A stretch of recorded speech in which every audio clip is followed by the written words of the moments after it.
What's up, YouTube? Stack44 coming in with another video. 7 points why hypergamy hypnotize people. Before I get started, I want to give a shout out to all my new subscribers, all my regular subscribers. And if you're new to my channel, go ahead and hit that subscription button in the corner of your screen. Hit that notification bell as well, and you get all my videos sent straight to your phone or your device as soon as I put one up on YouTube. But let's get right into this video. 7 points why hypergamy hypnotize people. You know, at the end of the day, a lot of people don't know really what hypergamy is. And a lot of guys in the red pill community always say, you know, women has hypergamy. And I believe that hypergamy, in my opinion, is in men and in women. But mostly in women because they are the gatekeepers of sex and they choose who they lay down with. And in that case, you're going to have a lot of guys that don't put in the self-work and have the self-discipline, a little bitter, or the guys that actually are purple pill and no female nature, insecure about what a woman may choose for her mate or want to go higher. And basically hypergamy is when a woman is a hierarchy of men and she try to get to the highest value male that she can get to. And at some point, it never stops. At some point, she got to learn how to put a cap on it. So I came up with 7 points why, you know, hypergamy hypnotized us in the long run from the beginning, you know. And point number 1 I want to make is back in the day, hypergamy was not really a big thing. If you go back to the 1970s to the 50s, and between that time, hypergamy nature was basically if a woman had a husband and a man had a wife. That was basically the highest level that a woman thought of, just having a husband pretty much back in the day. But fast forward to when women's rights took over, they allowed the women to get their own money, and having a husband and being a housewife was not the thing for a woman. They understood that when they get their own money, then they can get their own man. And they can control a man if they get enough money, or they're going to go after the man that got the highest value because they can get their own money. So they kind of really cycle reverse things around, that women started thinking more just being a normal housewife or just having a husband. They hypergamy became, I'm going to get the highest man to pair bond with and have children with and have money, status, and whatever. So that, to me, I feel like that's what pretty much started hypergamy, is when the feminist movement changes everything around and women's rights just came as equal as men, and women start to make their own money. It just kind of made it a 360. So hypnotized by hypergamy is my second point. How do we get hypnotized by hypergamy? It all starts in elementary school.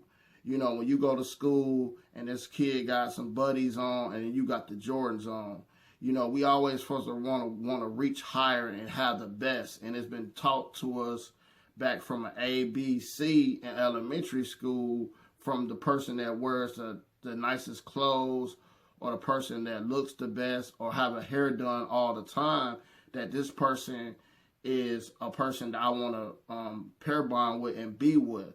And from that point on, we've been hypnotized that more is good, less is bad. And from being a kid all the way to middle school to high school, we just look at hypergamy as the person that's the popular person in the school, you know, whatnot, the one that's basically got the status on the football field, on a basketball court, baseball diamond, all that, lead cheerleader, all that. So pretty much hypergamy teaches us to become greedy in the long run. But point number 3, you know, how does it work?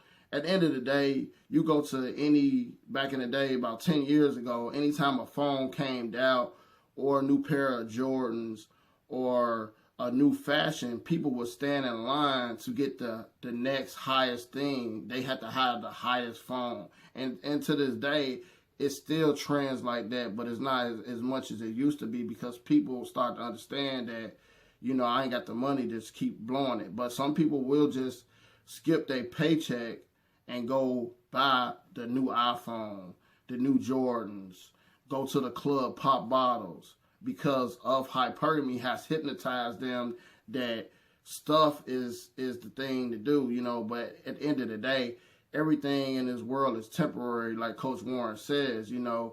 Nothing lasts forever. Everybody has a death date. Everybody lives their death date every year they're alive. And when you chasing after stuff, you will lose yourself. What profits the man to gain the whole world and lose his soul? So think about that on that point. Now, point number 4, women. Women struggle with hypergamy. Why will a woman struggle with hypergamy? The main reason I feel like a woman struggles with hypergamy, if you just look around at just start from their clothes to their shoes. Everything is cheap. If you look at a woman that is a hypergamous woman that's basically worried about status, they don't even have enough room to fit their clothes in their own closet, because they feel like they're in competition to get the higher value male. So the society put them in this aspect of, you can get this, you can get that, and you go get this college degree, you can run a man, you can have your own power. So it's kind of like always, if you think about society in a whole, it makes things easier for the woman. The government laws are easier on a woman. So a woman playing with house money, and like I said before, she's the gatekeeper of sex. So she chooses who enter her body, and then she chooses who enter her body by straight off most time looks and status, and what guy's gonna pair bond and make good healthy babies with her. So, but at the same time, she feel like the world is at her feet when you got all these simp guys that's trying to sleep with her since she's 13, and now she's in her early 30s. Now she's like, I got guys at my feet, but really those guys were simps in the first place. A real man won't move like that. And I'll talk about how a real man moves in the next point. But that's pretty much, how I feel like a woman loses her value, loses sight on who she really is if she worried about hypergamy. Number 5, high value man. High value men struggle with hypergamy. The reason why high value men struggle with hypergamy is, as a high value man, you have a lot of options. You have a lot of women that want you, women that's lining up. And sometimes as a man, society teaches us if we have a lot of women, we are the man. But at some point, as a man that having a lot of women and a lot of personalities, it will wear you down eventually. And eventually, once it wear you down, you will really want somebody that love you for who you are. So as a high value man, it's good to be a high value man. It's good to have a lot of options. But at some point, you want that option that you're dealing with the opposite sex to complement you, not complicate you. So as men, when we get the power and work on ourselves and build ourselves up, we got to understand that we got to be with somebody that's going to be, complement our purpose, not complicate our purpose. That's how I feel about number 5. Number 6, hurt the community. Hypergamy basically hurts the community. It's been numerous of people that lost their life over greed. I know people when I was growing up that got robbed for the jewelry they had on, Jordans, stuff like that. And more hypergamy are things that in high value that people put on a pedestal. People will rob, steal, kill, cheat on their family for that thrilling of something that's the grass may look green on one side, but it's not. And unfortunately, when hypergamy is involved and you don't get a hold on it, it basically is the devil's play toy.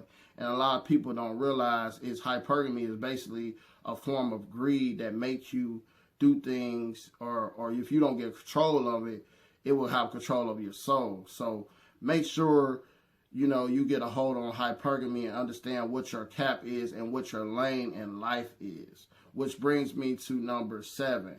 How do we beat hypergamy?